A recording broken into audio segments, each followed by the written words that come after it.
The Scout law is, if I can remember it, the Scout is trustworthy, loyal, helpful, friendly, courteous, kind, obedient, cheerful, thrifty, brave, clean, and reverent. That describes Clarke.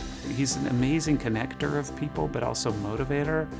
And he is connected to people all over the city and brings them together and figures out how to solve these problems. Clarke is very passionate, very successful, but yet very giving of his time to this community, and people notice that.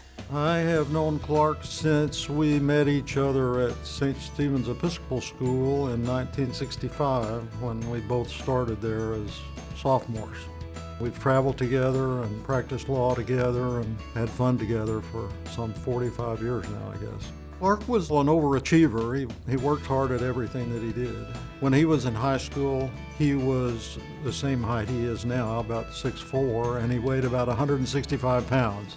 He was not much for football, but he decided to specialize in basketball and baseball. And on the baseball team, he decided he wanted to be the catcher. So here you've got this big 6'4" guy crouching behind the plate.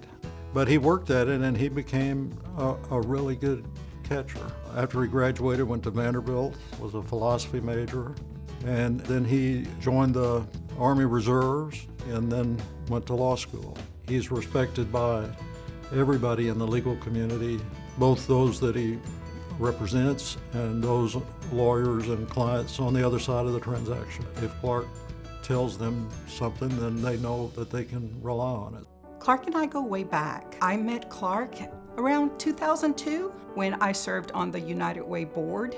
I came in as a brand new board member and Clarke was already in leadership. We had some really big tasks to take on during that time period, and he led the charge. Clarke always knows how to soothe things and to make us think properly as a group to come up with what is the best decision for the entire community.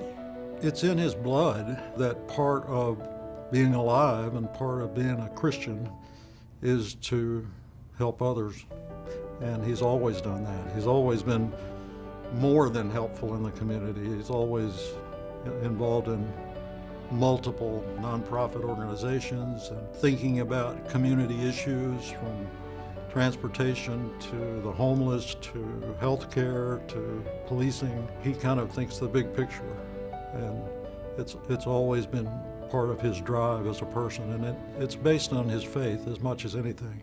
Around 2004 or so, we had about 25% of our population who did not have health insurance. We needed to make an impact on that. We needed to provide health care to those who needed it most. And Clarke led the successful initiative to create the healthcare district. He was actually the chair of the committee that was formed to take a referendum to the community to vote on moving the federally healthcare qualified centers out of the city of Austin and create its own hospital district. They worked very hard to educate this community on what was necessary and why it was necessary to create our own hospital district.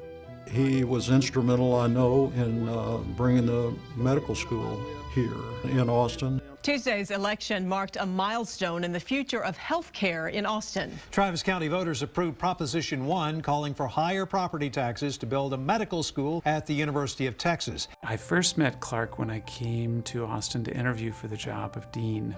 Clarke was on the search committee. He wanted to make sure that the dean understood how important community was to the job. It's part of the DNA of the school to figure out how we elevate care for everyone in the community and make Austin a model healthy city. So in doing that, we actually have some of the healthiest populations and neighborhoods in the country, but we also have some of the least healthy. So if we want to elevate the health of the community, we have to focus on those communities that are not so healthy.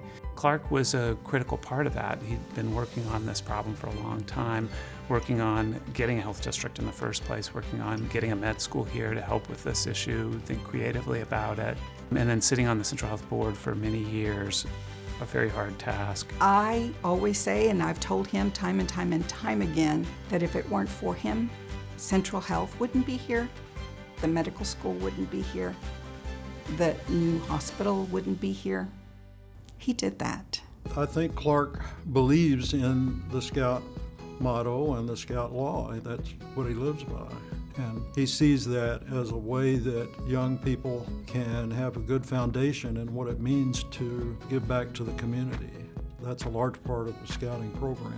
I think the Boy Scouts is doing a great job right now with some of the programs that they're offering. Their STEM program is great. I'm very supportive of the Scouts' efforts to reach out to populations they've not traditionally served, and I think that in doing that they will create opportunities that will last for generations. There will be people who end up being doctors and scientists and researchers who never would have dreamed about it but for the STEM Scouts, for example. So it's great to support Scouting.